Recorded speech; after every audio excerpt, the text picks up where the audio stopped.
So, hey everybody, and welcome to Remote-a-thon. Remote-a-thon is Guru's ongoing series of interactive talks with leaders in CX, sales enablement, and knowledge management.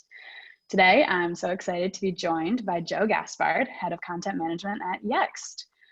Joe has been an amazing Guru champ for a few years now. Today, he's going to talk to us about how his enablement strategy has evolved recently, given the shift to remote work thanks to COVID-19. So before I turn it over to Joe, just wanted to introduce myself. Oh, there we go. My name is Chandler. I'm a product marketing manager here at Guru. I've been at Guru for about 2 years now, and I focus on our sales use case. And I'm located in Philadelphia and usually work in our headquarters, but headquarters is now my kitchen. So Joe, you want to introduce yourself? Sure, thanks for that, Chandler. So I'm Joe Gaspard, Head of Content Management at Yext. I've been at Yext almost as long as I've been a Guru customer. So I started here in April of 2017, just before we went public. And we ended up beginning to work with Guru later that summer. It was actually one of my first big projects I took on here back when I was on sales ops. I've since transitioned into an enablement role as Head of Content Management. And I focus a lot on measuring the impact of our enablement programs and training on the time to productivity for our sales teams. So we, as an enablement organization, as I'm sure most of you are familiar with, produce a lot of material, a lot of training content, and then we sort of throw it out into the ether. My job really tries to measure that impact relative to the amount of effort that we put into it, and also how it's moving the needle in terms of sales productivity. So from the moment a new hire joins to the day that they book their first meeting or close their first deal, what were the resources, what were the training materials that they use to help them do that? And how do we sort of use that information to inform a more structured enablement program for them, but also better inform the way that we do our work as an enablement org. So which lever should we pull on and what's actually working for us, and how do we sort of replicate that success? So really excited to be talking with you all here today and can't wait to get into it. Yeah, awesome. We're so excited to have you. I gotta say, I wish we were in Philly because I was looking forward to a cheesesteak. So welcome to my bedroom in suburban New Jersey here. But. Close second to Empower in person, but we'll get there next year, hopefully. Why don't you tell us a little bit about Yext? Yeah, for sure. Yext is where I work. So Yext is a New York-based tech company. We were founded back in 2006. When we started, we were really focused on listings management. So how do we manage the facts about a business that appear on a search engine like a Google, Yahoo, Bing? And since that initial inception, we've grown our product suite quite a lot. And we've sort of focused on how do we help brands provide the official answers for questions that their customers are asking about them, whether that's a question that starts with a Google search like sandwich near me, or a question that might get asked on the website of a company like Subway. So how many calories are in a sweet onion chicken teriyaki sandwich? So our listings product still exists, but we also have our newest product, Answers, which is that site search focused product. We power pages, we help with review response and monitoring, sort of the soup to nuts of a customer's experience with a brand through the lens of search. We're a global company, so started here in New York, but have since expanded across the US, Europe, and APAC. We have a quite large sales team across enterprise, mid-market, and small business accounts. We also work with resellers, and we have an alliances channel, so pretty diverse sales motions across all of those and across those different markets. And we have an enablement team of about 10 that supports about 600 in the revenue organization. So we are very lean, very mean, but we like to think that we're very effective. That's awesome. Yeah, I can't wait. Guru is obviously not quite at that scale yet, so it's awesome to have you guys as a customer that we can learn from. So can't wait to hear what you got for us today. For sure. Great. Yeah, so to talk a little bit about our structure. So I report directly to our VP of enablement. But under her, she sort of has a four-pronged approach. On the left-hand side, we have what we call enablement business partners. They are aligned to the channel leaders, so small business, mid-market, enterprise, like I mentioned before, and also our reseller channel. And they're sort of our boots on the ground that are sitting in on sales meetings, listening to what field sales has to say and what their real needs are from a training perspective, and helping us decide where we can best spend our enablement capital. Like I mentioned, there are only 10 of us on the team, and there are only so many hours in the day and so many trainings one can realistically and reasonably roll out. So our business partners are great in terms of really listening to the direct needs of the sales team and bringing them back to the enablement org and helping determine what our roadmap of trainings and what the team needs and how to tie that back to the goals of the company overall. Obviously, when you talk about enablement, we also have our onboarding program. So how do we welcome a new hire and help sort of decrease that time productivity, introduce them to the company, its structure, our product set, how to articulate the value of that throughout the sales cycle, and how to connect with customers and bring the value of Yext to them. So that's a team of one right now. Alita, she's been with the company a really long time, started in sales, has really revamped the program over the last couple of years, and she's phenomenal. We also focus on product enablement specifically. So Steve, who runs that portion of our team, is really close aligned with our product marketing team and product strategy teams. So manages release trainings anytime we bring out a new product and sort of have to change the talk track around like a first call deck or a particular pitch deck related to something like answers or a campaign they're running around a specific product. We really try and be very mindful of how that works and that we're taking the language of our product marketing team, so like the content that our customers would see, and then translating that into language that the sales team can use to articulate that same value while also thinking about the sales process. And then there's my role. So content management is me and my direct report, Troy, who obviously live and love Guru, and are really focused, like I mentioned before, on everything the enablement team is doing, but tying it back to, results and metrics. So how do we measure the impact of what these four arms of the team are doing and sort of use that to inform an overall strategy? Very cool. That is a lot for one enablement team to focus on. Thinking about our team at Guru, I think I know which of these arms that we are most focused on right now, but we're going to launch a poll because I'd love to see what the audience thinks and where your enablement teams are focusing most. So you'll see that poll is there now. And if you absolutely can't choose between one of these three options, tell us in the chat which two you focus on, or maybe it's something completely different. Love to hear from you guys.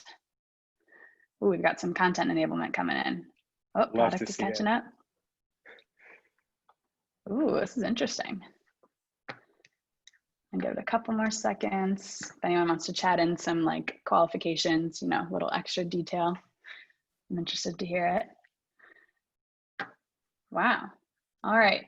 So I'm surprised here. We've got product enablement doubled up on content enablement, and onboarding was last.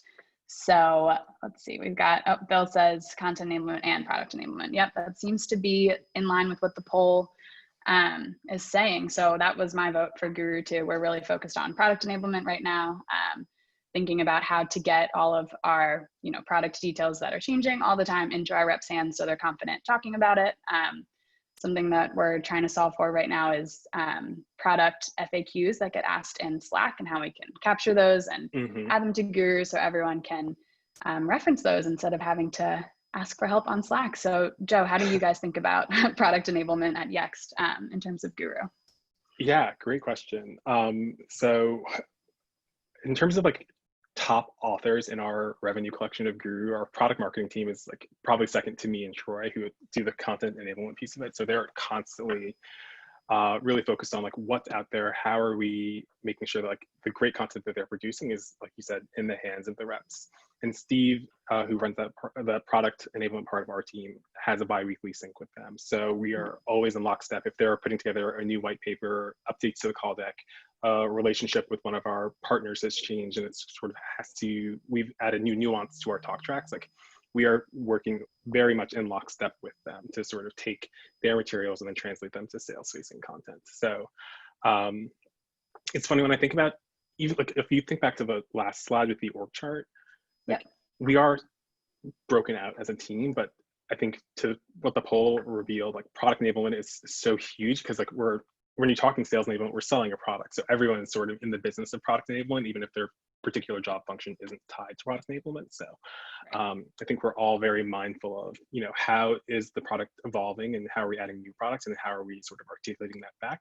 But I think having Steve as our dedicated resource on our team really helps make sure that nothing falls through the cracks. So like, obviously we're working in tech, it's very fast paced and things change a lot. But so like having a dedicated resource there sort of be very aligned and almost like he's almost like our business partner to the strategy and product marketing orgs to make sure that we can deliver on the work that they're doing specific to the sales team. Awesome. Love that. All right. So let's hear about what enablement looked like at Yext before all of this went down. Yeah, for sure. Like you mentioned, we do a lot for a team of 10 people. So in-person onboarding, pre-COVID, this was in person. So all of our new hires would fly to our New York headquarters where we had a lot of space and a lot of great, most of our trainers were there. Onboarding was a mix of, the in-person week where you were hearing from the product marketing experts, the product developing team, sales ops, sort of the teams that sales works with really closely. And I think doing that in person was important for us to sort of build that rapport and those relationships. So everyone would fly to New York for a week, go through that boot camp. Prior to arriving in New York, they would do like a pre-work piece through our LMS, our sales coaching tool. They come on board for the sessions, then go off and sort of hopefully sell, but we would reinforce and have like a manager playbook and sort of check-ins and things like that. But that was huge. We hired anywhere, but we were onboarding between 20 and 50 reps a month prior to COVID starting. So really large onboarding classes across sales, CS, sales dev, all going through what we call Yext Revenue Foundations Bootcamp. So really intensive training program, but really fun and interactive. And my favorite part was always new hire happy hour. So back when, remember bars, like when we would get together and share a drink. But again, never heard of it. Keeping in mind, building that rapport and sort of connecting people. Everyone had an onboarding mentor and buddy. So it's a huge part of what we did. And it being the enablement team, like, was us playing a role there and sort of being those facilitators, but also like almost matchmakers to sort of make sure that new hires felt welcome and a part of the larger org, particularly such a large global company. Like, it's so important. Would have a new hire coming in from Japan, like they're going to be 14 hours ahead and very rarely back in New York. So how do you make sure that they know what organization they're a part of and how we are here to support them and have a larger team of Yext is there to support them? So hugely important for us. Org-wide trainings, like, so actually when COVID hit, we were just coming off our revenue kickoff. I remember. Yeah, so in years past, there was another sort of everyone came to New York thing where, all 600 of us would get together, some large ballroom, this sort of typical sales kickoff thing that we always did. This year we actually had decided to switch it up and did a roadshow style kickoff. So we hosted an event in New York, one in San Francisco, one in Chicago, one in London, and COVID was kicking off just as we were supposed to go to Japan. So for better or worse, we didn't make that Asia Pacific trip, which was arguably for the best given the sort of, definitely for the best, I should say, not even argue. But, working really closely to figure out, like, what's our theme for this year? What do we want the team to be focused on for the next fiscal year? And how do we sort of bring that message home? Like, what product changes have come up? So the roadshow was great. We ended up doing a remote roadshow for our Japan team to make sure that they weren't missing out on all of that fun. But we also had 2 seasonal releases that have sort of happened throughout COVID. So our spring release and our summer release that we ended up pivoting to remote. But again, similarly, like starting with e-learning and then in-person sessions to sort of cover all of the product nuances that have changed with our releases. We focus a lot on systems and tools. I think everybody in line is aware that it takes a lot of software to sell a lot of software. So Salesforce, Guru, SalesHood, our learning management system. We've gotten really big into Slido as a Q&A platform for the trainings that we do. We love that too. Forecasting tools, sales engagement platforms like SalesLoft.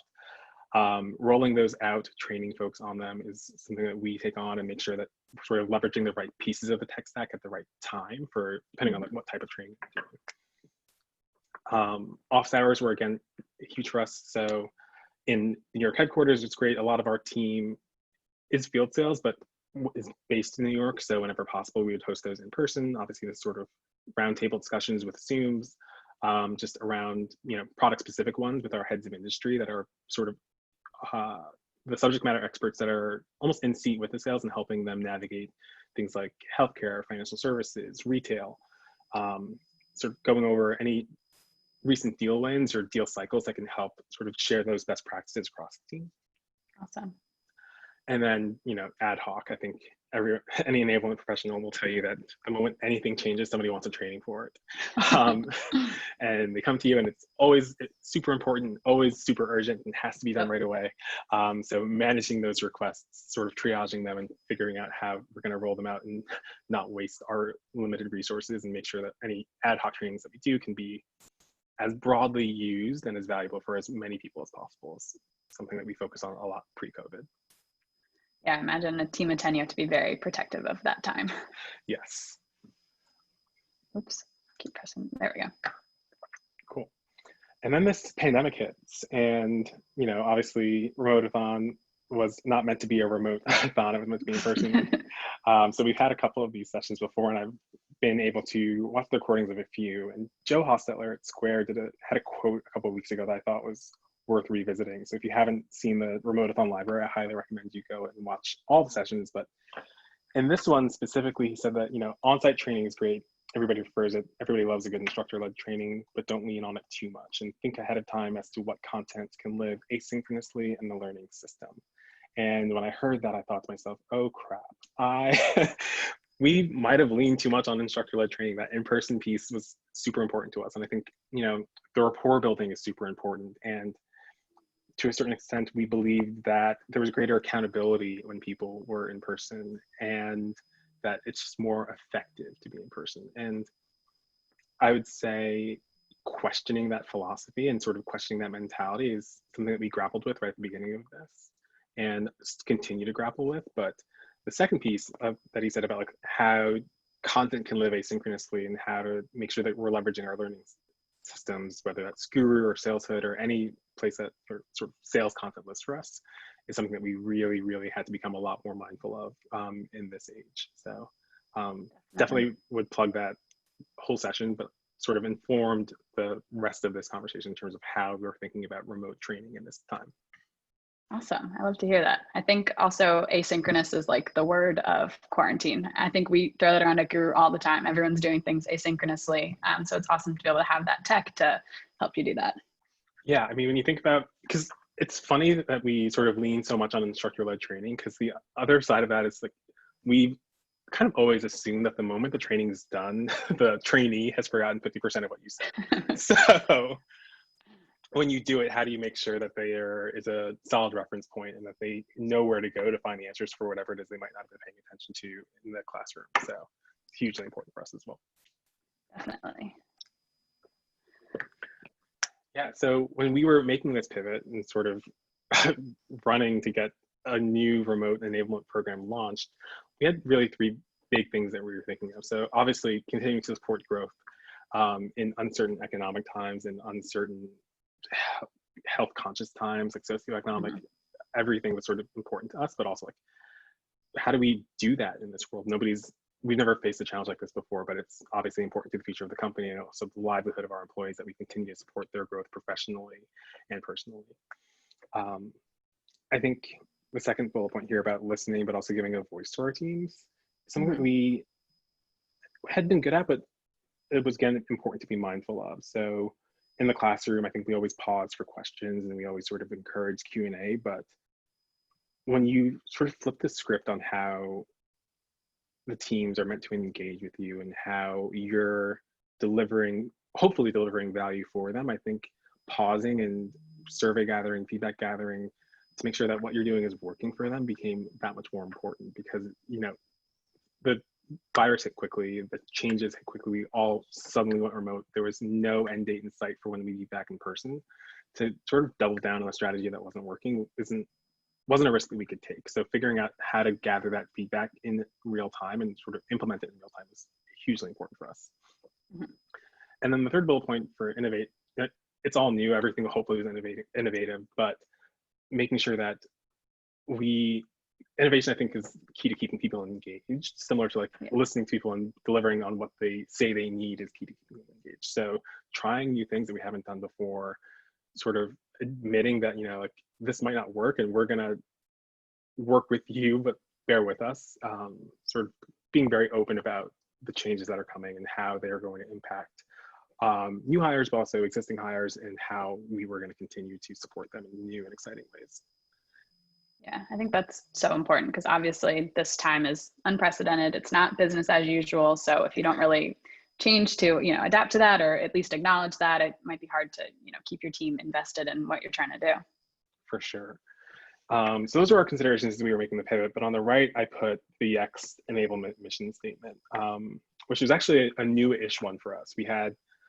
We've existed as a team for as long as I've been at the company, but I would say probably the last 6 years, but had a leadership change last fall and really felt like that was the time to come together and figure out, what do we do currently? What are we meant to do? Are there any gaps in that? And how do we sort of make sure that we are delivering on what we're supposed to who we're supposed to, and in the way that we're expected to? And sort of coming up with a mission statement and a charter was really helpful for that.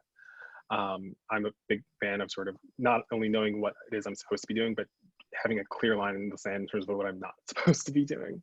And this really helped us do that. Definitely. Yeah, we've got our enablement charter, as we call it at Guru, but I'd love to hear from the group and see in a poll, does everybody else have, charters or mission statements? So let's see if you guys want to go ahead and vote. That poll is up. Ooh, we got a lot of no's coming in. Very interesting. Well, I think everyone has homework now. I can't stress enough like how hugely important it was for us. And actually it was really beneficial for us to sort of say like, hey, like here's who we are, here's what we do, and here's how you can best engage with us. It not only helps you focus your work, but it helps the teams that you support know how to best leverage your particular strengths, right? So taking a minute with your stakeholders to sort of say, here's who we are, here's how we want to help you, and here's exactly how we intend to do that, I think can clear up a lot of the confusion and frustration that can come from working in a space like enablement, which is pretty new as far as jobs go. Like I don't know many heads of content management in the world, but so like in a lot of ways we are writing our own rule book, but writing the rules down on paper can really help sort of keep you focused, particularly in these times of change. Yeah, I bet. Especially I think, sales reps come to think of you guys as sort of their like one-stop shop or the catch-all for like any questions they have. I'm sure you're their first ask. So I'm sure it's very helpful to sort of define like what you're here for and maybe what you're not there for. So how did you think about those like things that you don't do that you mentioned earlier? For sure. It was actually a fun exercise. So we almost we don't do any of these things. Yeah. So no, we actually came together and sort of everyone listed out over the last 3 months, like what are projects that you've worked on, like who where did they come from, and like how did you feel about them? And then we sort of made like a grid structure of things that were like important and urgent and definitely should be done by us, things that were unimportant but needed to get done that we would continue to support, things that certainly wouldn't be in our wheelhouse and we should no longer do, and then things that just didn't make any sense and weren't useful for us.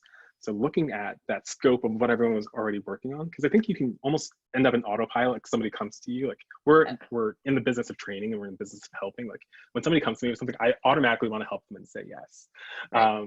And I think enablement generally sort of self-selects for that type of person, but that can end up doing us a disservice. So looking at it holistically in terms of what's been brought to us and questioning whether or not it made sense was helpful to do as a group. And then looking at what we felt made the most sense for us helped us sort of think about, okay, what are the themes here?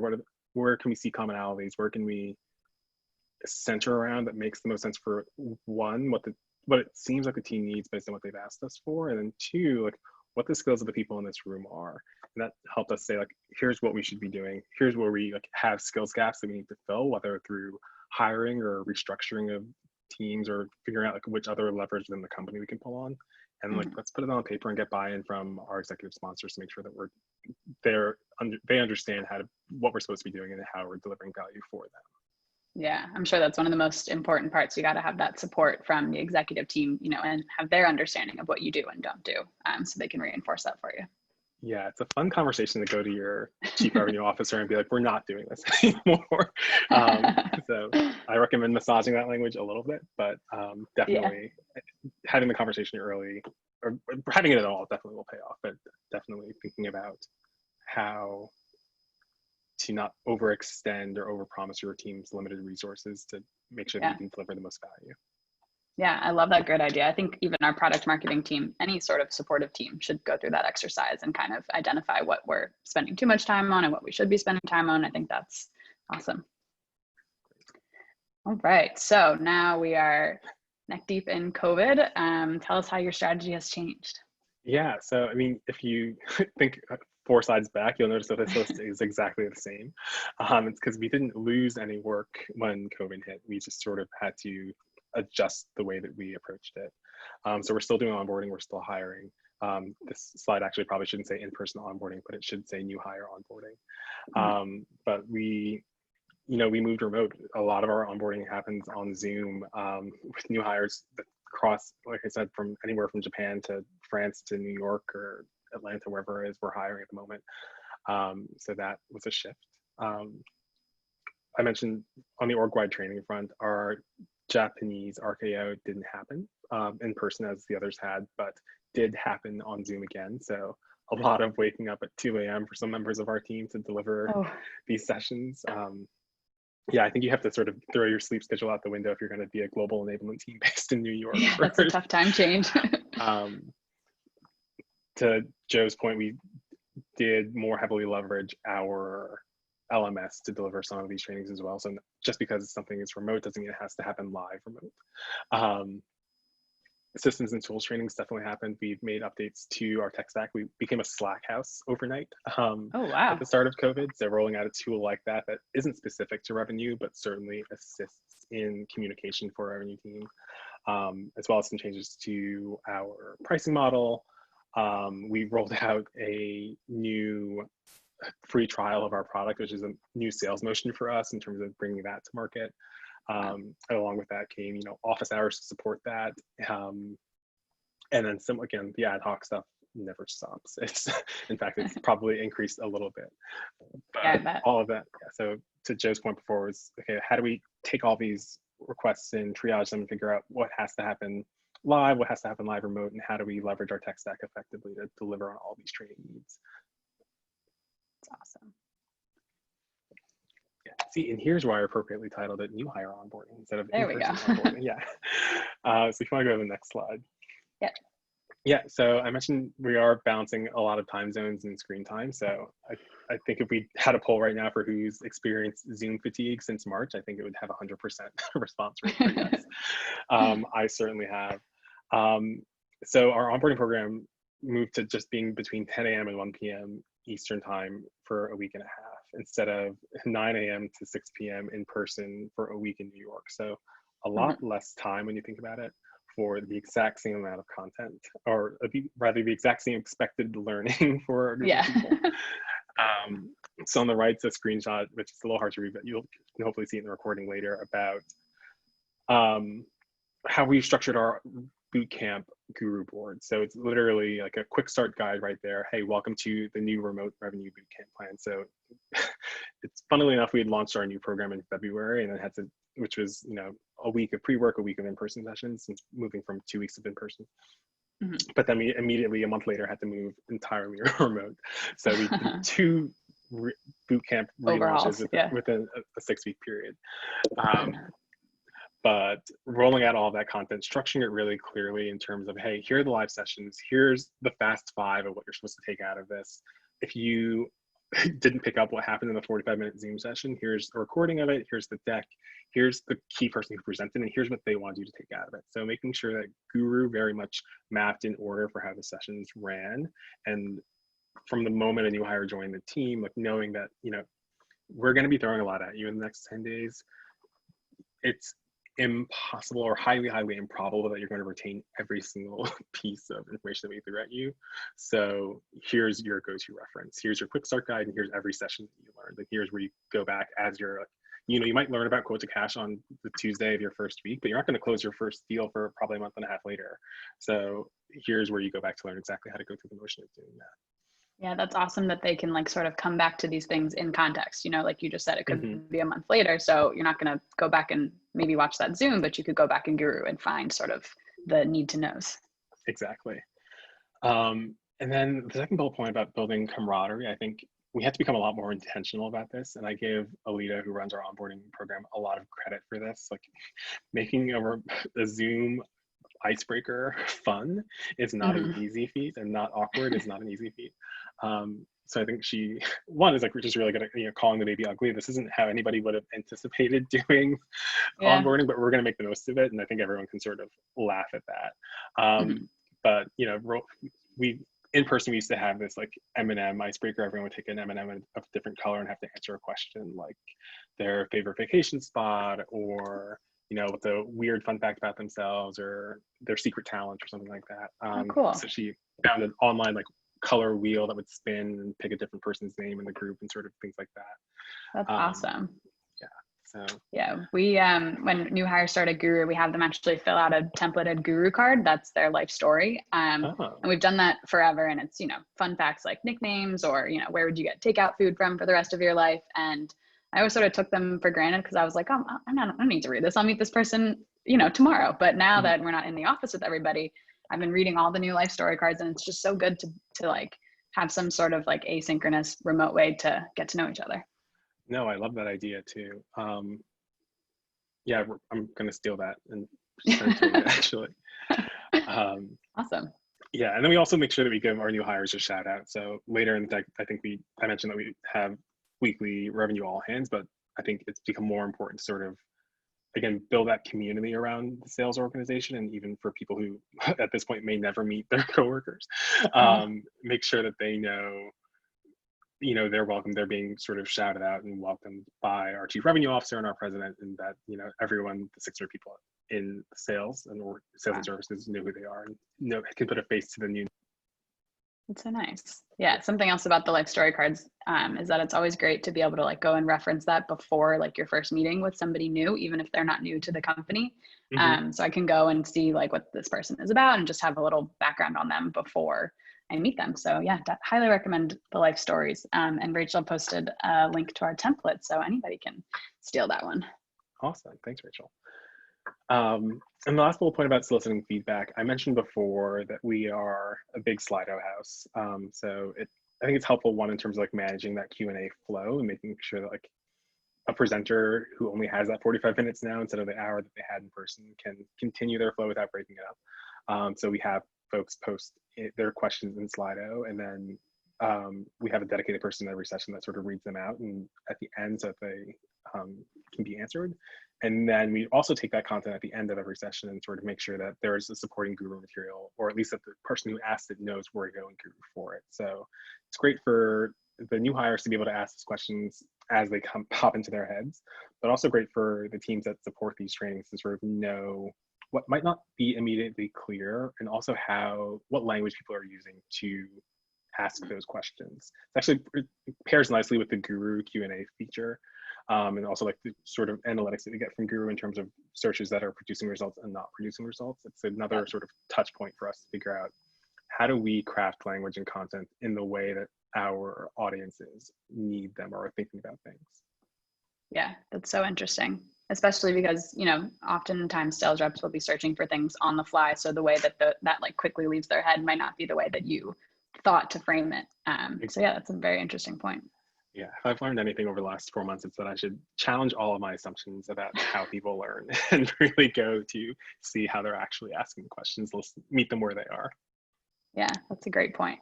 You mentioned managing, the time zones and the screen time for your new hires, but how does that sort of go in, like on the opposite end? Are you now on your computer all the time onboarding people, or how did you manage your own screen time to make sure your team didn't get burnt out trying to support everybody else? Yeah, it's a great question. I think we've been really intentional internally about like taking the mental health day when you need it.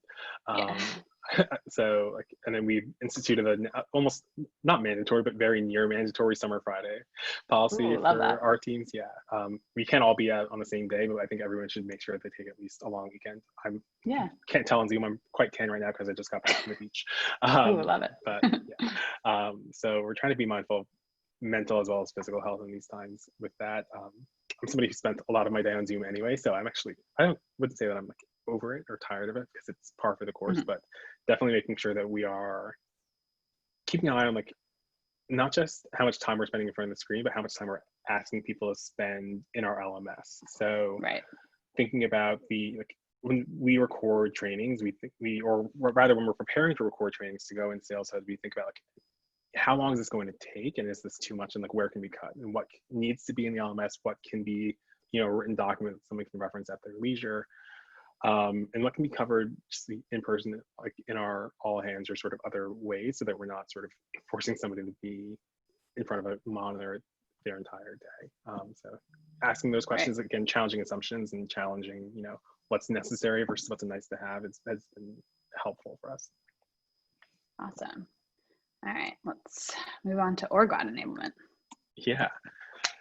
So like I mentioned, since we've gone remote, we've done a lot of changes. So one, we changed what was a monthly revenue all hands to weekly, which has been great. I think something I haven't mentioned before is sort of keeping in mind, like, not just our enablement mission statement, but like what Yext is as a company, and like the way that we engage with one another and the sort of community that we've built, and how we share information and how we sort of talk to one another and make sure that we still feel connected.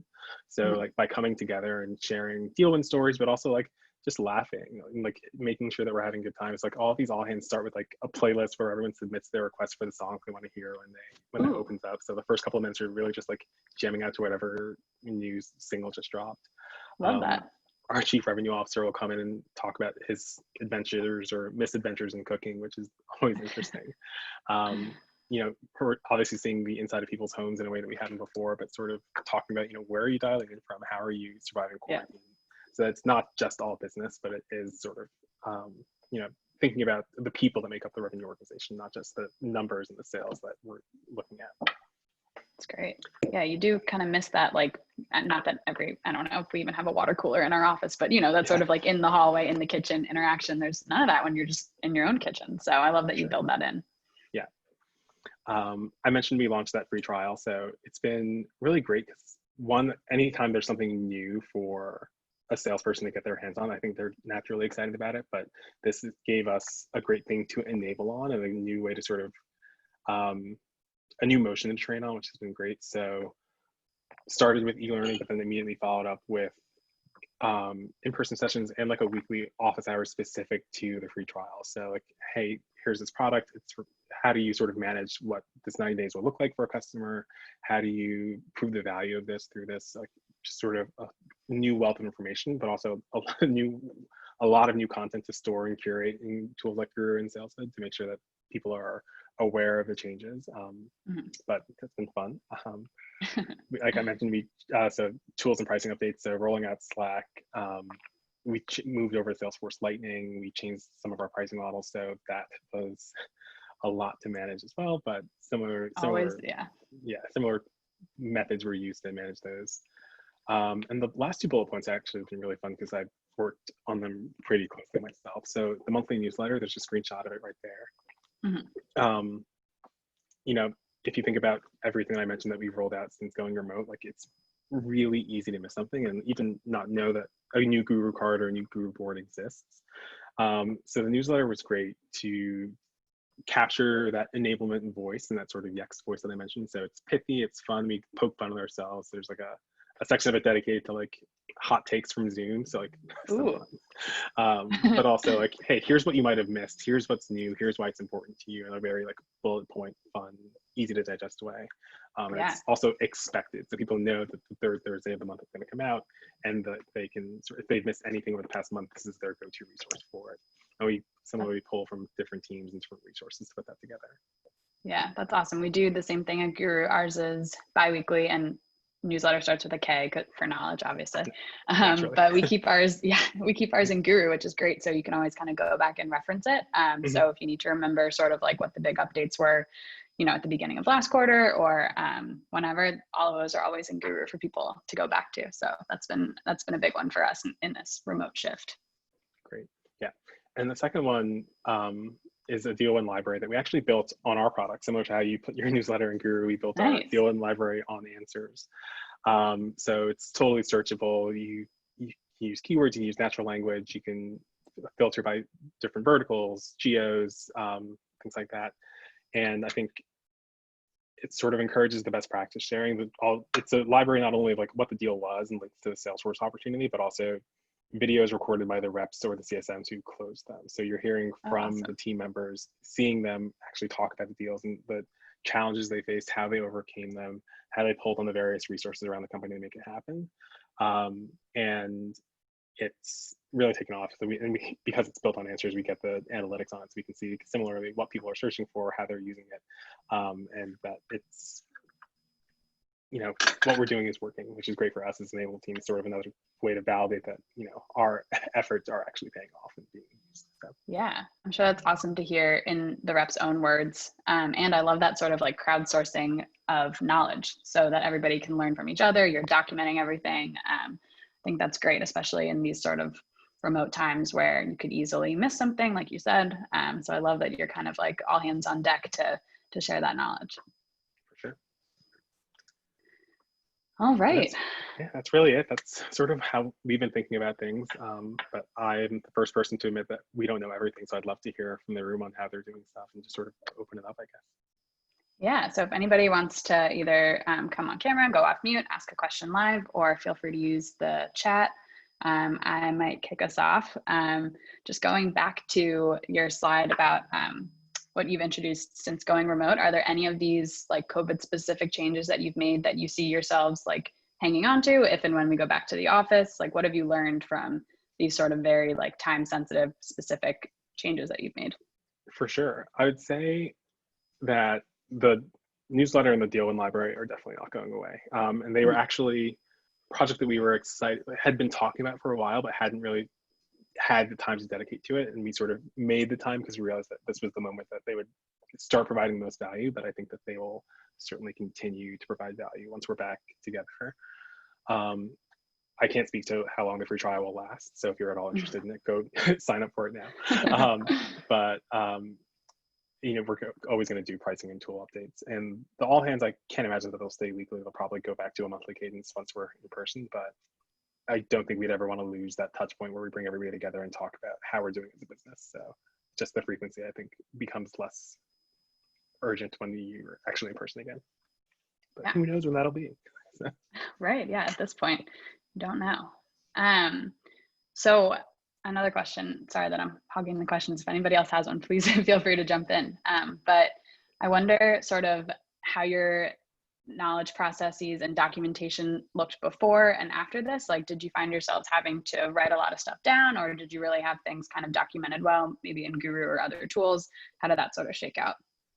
Yeah, so it's an interesting question. I think the sort of genesis of my role was that we bought Guru and we had really sort of dedicated their role to sort of making sure that process was really written down and easily searchable and constantly being updated. So I would say we have a decent culture of knowledge here at Yext, but certainly revisited the structure of things with the start of COVID and making sure that I think we sort of had a very captive audience, right? Like the sales team was sort of like chained to their desks in a way that they hadn't been before. They're used to sort of flying around steak dinners, and now they're sort of on calls and trying a new way of breaking into accounts. And so knowing that they were going to be looking for content made us a lot more intentional about how the content was structured. So like, hey, like, what does our enablement board look like? We're rolling out this free trial. What does that board look like? How is it organized? And is it sort of, does it follow the way that we think about it, or does it follow the way that the rep is going to use it? And sort of just, again, questioning those assumptions about how we've organized content and making sure that we've kept user friendliness in mind in terms of like the actual motion of the sales was something we certainly revisited at the start of this. Yeah, I love that. We've got a question here from Rachel. So she said, was there anything you tried that didn't work for your team, or have you had to iterate a lot on these remote team practices after rolling them out? That's a great question. I think I wouldn't say that something didn't work. I think for something like the free trial and some of the things that we've rolled out, like we've done something we hadn't done before, which is try to sit in on more calls with reps, sort of see like, okay, we trained you on something on a Monday. Tuesday or Thursday, you're going to be on a call with a client actually talking about the same topic. Like, I just want to hear how you're talking about it and sort of get a sense for how that there might be gaps between what we've done, what we've trained you on, and how it's actually playing out in market, to make sure that we can sort of take that feedback live and change it as needed. So we become almost like sales companions to the teams that we support in that way. So Yeah. it's a new motion for us, which has been fun, but also sort of we're able to position it as, hey, like, we're doing this to help you, so like please let us listen to you so we can figure out like if you get it and if we get it, and how we can sort of get there together. Yeah, I'm sure they're very receptive to that. All right, we got a question from David. Ooh, did you find the adoption of your enablement content and technology changed with their move to remote? That's a great question. And has any change been sustained as the work from home wears on? Yeah, our Guru searches are up by a lot, which is great. I would say too that, you know, we've always driven towards 100% completion of our e-learning modules, but we've actually gotten much closer to that than we have in the past. I think, Oh, wow. you know, given that everyone's at home and that's their sort of managers know that there's not a really great excuse for not completing their work, we've sort of been able to, we haven't had to play bad cop as hard, because we've sort of got an understanding that we're still working. We're just not working in the office anymore, and it's still important that you do these things. So yeah, I mean, I would say that that's been a change. And then, like I mentioned before, I think we've tried to also solicit more feedback on the way that our tools are being used. So like, hey, like even a simple question of like, do you use the Guru web app or do you use the Chrome extension? And like the different use, like they both work and they're both great. But the web, like we sort of structure a lot of content in the web app, but we've discovered that at least a couple of months ago, people were mostly using the Chrome extension. So like, yeah, we're always intentional about the keywords that we use and how things are going to surface in search, but like just making sure that we're super, super intentional about it will close the gaps there. And also just like remind people that the web app is there and is sometimes more useful or more sort of intuitive. Like you might start with a search, but then not know that there are like 3 cards below it that can also help you like sort of follow down the lines, like save yourself time and sort of get every piece of the puzzle at once instead of just like that one discrete initial outreach piece. So that's such a good point. And that's something that I think even I need to keep in mind more, because when I create content, I do it in the web app and I'm like, oh, well, this card makes sense after this card and next to this one. And most, if people are looking in the extension, they don't get that sort of structure that you've thought of. So it's good to think about like how to make each discrete card sort of get that whole point across. Exactly. Yeah. Something else. So you mentioned that you've become a Slack shop overnight. I think this shift has really made us pay more attention to the sort of like exchanges that happen on Slack and kind of pay attention to those trends. And I mentioned earlier, we've got those product FAQs that we're trying to figure out how to like everyday triage and make sure they get added to Guru to make sure that that question is there for the next time somebody has it. Has your Slack usage sort of correlated to Guru usage or creation of new knowledge? Like, how is that working for you guys? Yeah, for sure. I mean, so we obviously have the 2 tools integrated, which has been super helpful. Our VP actually, I don't know when she sleeps, but she's in so many channels and is so attuned to like what's happening in the different, like they're all grouped by like discuss or announce, things like that.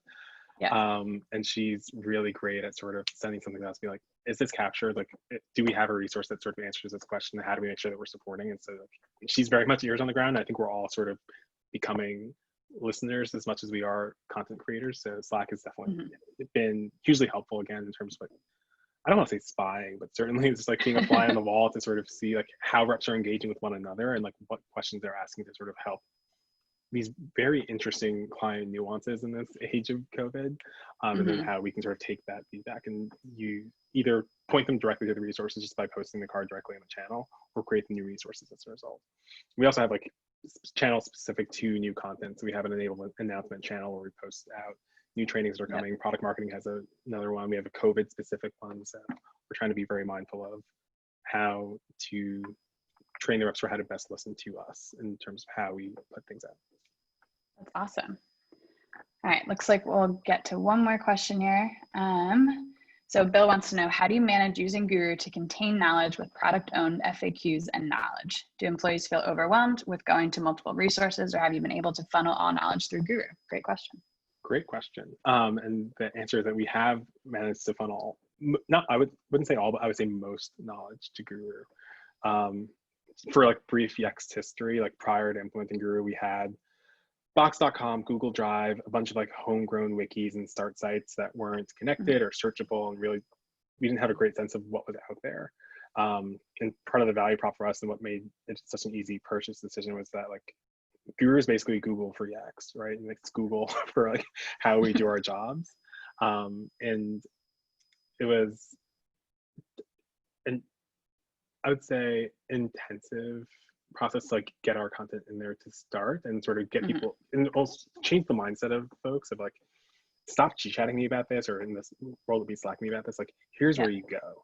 But we are there now, and it's very much like, did you guru that? Or, and more, even more so, like a rep will be like, okay, like you just trained us on this. Is it in guru? Like that's the question that we hear often now. So it's very much like in the DNA of how we do our jobs, which is really helpful. So I'd say that culture shift has been really great for our own accountability. Like we need to make sure that our ducks are in a row before we train somebody on something, but also rep accountability in terms of self-serving their needs when it comes to content and product knowledge. Yeah, I love that. And our team is obviously very well trained to check Guru first. Of course, got to drink our own champagne, but so we'll see sort of like a little defensiveness in our questions channel to be like, I swear I checked Guru, it's not there. I came across, you know, a unique circumstance. Like what happens when this and this, you know, occurs? So, because there's always going to be some unique thing that maybe hasn't been documented or hasn't been replicated before. So yeah, we make sure our team checks Guru first, then asks in Slack, and then we capture that answer and add it back to Guru. So that's been working for us, but it's hard because there are a lot of questions every day. Yeah, for sure. I think because I sort of manage the rollout, and I don't want to say the face of Guru Yext, but I'm certainly somebody who's closely aligned with it. It's like a fun thing. If ever I ask a question that can be found in Guru, everyone is like so excited to be able to be like, actually, here you go. This only happened 3 times that I can remember, but you know, just three. Just 3. I'm very sensitive about it, but that is awesome. All right, well, if we don't have any other questions, we can hang out and chat till 3 o'clock if anybody wants to turn their video on and ask Joe any other questions. Otherwise, I think we could give everybody 5 minutes back. But Joe, this has been such an awesome session. I love the questions you've had coming in. Thank you so much for joining us today. Oh, this was so fun. This really broke up my Thursday, so thank you. Yeah, great shake up to the Thursday.